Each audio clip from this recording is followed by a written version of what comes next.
എന്ന് ഞങ്ങൾ ആരും പറഞ്ഞിട്ടില്ല. എപ്പോഴെങ്കിലും ആരോടെങ്കിലും അവരൊറ്റ കാര്യം 10-ാം തീയതി എന്നുള്ളൊരു സമയം ഏതെങ്കിലും കോൺഗ്രസിന്റെ ഉത്തരവാദിത്തപ്പെട്ട ആരെങ്കിലും പറഞ്ഞു എന്ന് പറഞ്ഞാൽ അതിന് മറുപടി പറയാം. ഇന്നലെ തീരുമാനമുണ്ടാകും എന്ന് പറഞ്ഞു. പക്ഷേ ഇന്നലെ ഇവിടുന്ന് പുറപ്പെടേണ്ട ഫ്ലൈറ്റ് ടിക്കറ്റുകൾ റദ്ദാക്കി തുടരുന്ന സാഹചര്യം അത് പല കാര്യമല്ലേ. അതായത് സമവായത്തിൽ എത്താൻ കഴിഞ്ഞില്ല.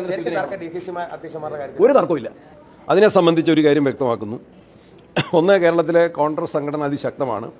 KPCCയുടെ നേതൃനിരയിൽ മാത്രമാണ് അടുത്ത കാലത്ത് മാറ്റം വരുത്തിയിട്ടുള്ളത്. തുടർന്നുള്ള ശാക്തീകരണം, എല്ലാവരെയും മാറ്റുക എന്നുള്ളതല്ല, ശാക്തീകരണം, സംഘടനാ സംവിധാനം 2 തെരഞ്ഞെടുപ്പുകളുടെ പശ്ചാത്തലത്തിൽ വരാൻ പോകുന്ന തദ്ദേശ തെരഞ്ഞെടുപ്പ്, അസംബ്ലി തെരഞ്ഞെടുപ്പ്, അതിൻ്റെ പശ്ചാത്തലത്തിൽ കോൺഗ്രസിൻ്റെ സംഘടനാ സംവിധാനം ശക്തിപ്പെടുത്തുന്നതിൻ്റെ ഒരു മുന്നൊരുക്കം എന്ന നിലയിലുള്ള പ്രാഥമിക ചർച്ചകളാണ് ഞങ്ങൾ ഡൽഹിയിൽ നടത്തിയത്. അതിങ്ങോട്ട് വരാൻ പ്രധാനപ്പെട്ട കാരണം, ഒന്ന്, പാർലമെൻറ്റ് സെഷൻ നടക്കുകയാണ്. ദീർഘദിവസത്തെ പാർലമെൻറ്റ് സമ്മേളനമാണ്. MPമാർക്ക് ശനിയോ ഞായറോ അവധി കിട്ടിയാൽ തന്നെ അവർ നാട്ടിൽ വന്നു കഴിഞ്ഞാൽ തിരക്കുണ്ടാവും.